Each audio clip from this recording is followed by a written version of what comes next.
ఇప్పుడు మీ జుట్టు రాలడం పూర్తిగా తగ్గిపోతుంది. ప్రిస్మోస్ బీ fall cure miracle herbal hair oil తో.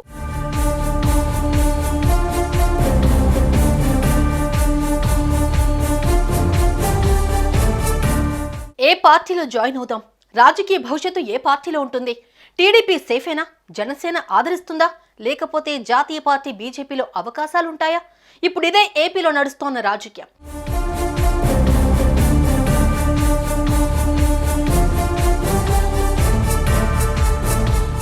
కూటమి బంపర్ మెజారిటీతో అధికారంలోకి రావడంతో వైసీపీ నుంచి కూటమి పార్టీలోకి వలసలు పెరుగుతున్నాయి. అయితే జనసేన పార్టీనే ది బెస్ట్ అని అంటున్నారు. మరి పవన్ చెంత చేరడానికి వారంతా ఎందుకు రెడీ అయినట్లు? టీడీపీ బీజేపీ గేట్లు క్లోజ్ చేశాయా, లేదంటే పవన్ రాజకీయం ఏంటి?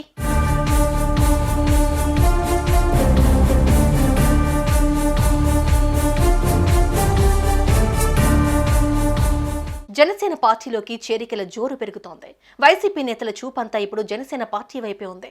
చాలా నియోజకవర్గాల్లో జనసేనలోకి వైసీపీ క్యాడర్ క్యూ కడుతోంది. వైసీపీకి రాజీనామా చేసిన మాజీ మంత్రి బాలినేని, పొన్నూరు మాజీ ఎమ్మెల్యే కిలారి రోషయ్య, జగ్గైపేట మాజీ ఎమ్మెల్యే సామినేని ఉదయభాను జనసేనలో చేరికకు ముహూర్తం ఫిక్స్ అయింది. ఇప్పటికే వీరు ముగ్గురు కూడా వేరువేరుగా పవన్ కళ్యాణ్ తో సమావేశమయ్యారు. పార్టీలో చేరికపై చర్చించారు. వీరంతా ఈ నెల 26వ తేదీన మంగళగిరి పార్టీ ఆఫీసులో డిప్యూటీ సీఎం పవన్ కళ్యాణ్ సమక్షంలో పార్టీ కండువా కప్పుకోబోతున్నట్లు తెలుస్తోంది. అయితే టీడీపీ బీజేపీ పార్టీలు కాకుండా జనసేననే ఎందుకు వెతుక్కుంటున్నాయనేది పొలిటికల్ సర్కిల్స్ లో జోరుగా ప్రచారం జరుగుతోంది.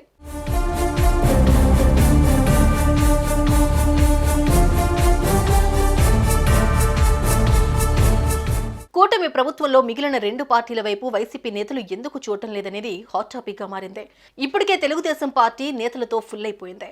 ఆ పార్టీలోనే నేతలు ఎక్కువయ్యారు. టికెట్ రాని నేతలు నామినేటెడ్ పోస్టులపై కన్నేశారు. అందుకే టీడీపీలో చేరినా పెద్దగా ప్రయోజనం ఉండదని, పదవులు టికెట్ల విషయంలో నమ్మకం లేదని నేతలు దూరంగా ఉన్నారన్నది అర్థమవుతోంది. ఇక కూటమిలో రెండో party Bharatiya Janata party. BJP సిద్ధాంతాల పేరుతో నడుస్తోంది. కేంద్ర నాయకత్వం నిర్ణయం మేరకే టికెట్ల కేటాయింపు జరుగుతుంది. గత ఎన్నికల్లో పెద్ద పెద్ద నేతలకే టికెట్లు దక్కలేదు. మంత్రివర్గంలోనూ తాము ఊహించని లీడర్లను కేంద్ర నాయకత్వం పక్కన పెట్టింది. అలాంటి చోటికి తాము వెళ్లి జెండా పట్టుకుని తిరిగినా రాజకీయ ప్రయోజనం ఉండదన్న అభిప్రాయం నేతల్లో వ్యక్తమవుతోంది.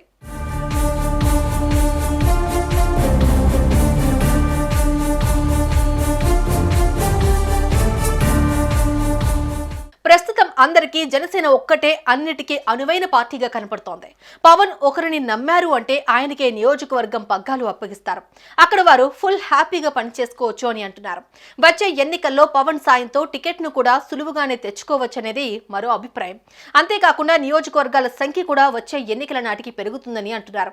ఎక్కడో చోట అవకాశం లభిస్తుందని నేతలు భావిస్తున్నారు. ఇక బలమైన కాపు సామాజిక వర్గంతో పాటు పవన్ అభిమానులు, మెగా కుటుంబం ఫ్యాన్స్ తమకు అనుకూలంగా మారి గెలుపు అవకాశాలను సులువుగా మారుస్తాయని నేతల ఆలోచన.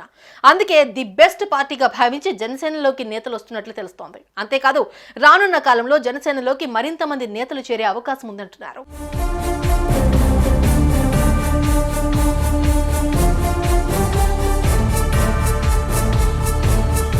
సుమన్ టీవీలో మీ పర్సనల్ అండ్ బిజినెస్ ప్రమోషన్స్ కోసం కింది నెంబర్కి కాంటాక్ట్ చేయండి.